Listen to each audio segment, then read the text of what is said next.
வருகின்ற காலகட்டங்களில் தேவரை தெய்வமாக அவர் சார்ந்த இயக்கங்களை நடத்துகின்றவர்கள்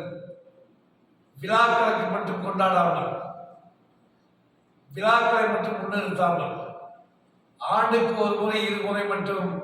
அரசியல் செய்யாமல், எந்த ஒரு புரட்சிகரமான சிந்தனையாளராக இருந்த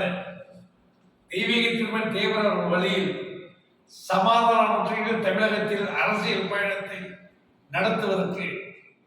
நேதாஜி கண்ட கனவை இந்த நாட்டில் நிறைவேற்றுவதற்கும், தெய்வீக திருமகன் தன் வாழ்நாள் முழுவதும் தன்னை நாட்டிற்காக அர்ப்பணம் செய்த அந்த தியாக தலைவன் எதற்காக அர்ப்பணம் செய்தாரோ அதை பாதுகாத்திடவும் தலைவர் மூக்கியார் தேவர் வழியிலேயும் இந்த மண்ணை நேசிக்கின்ற மக்களை எல்லாம்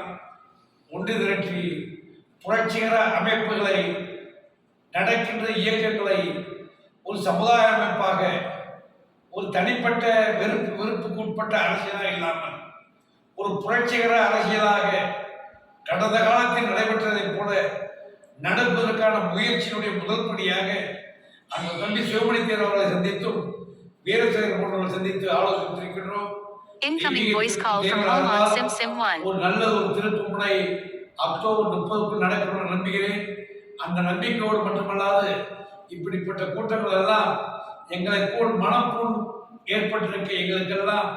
அரும் மருந்தாக அமைந்தது என்பதை மகிழ்வோடு தெரிவித்துக் கொண்டு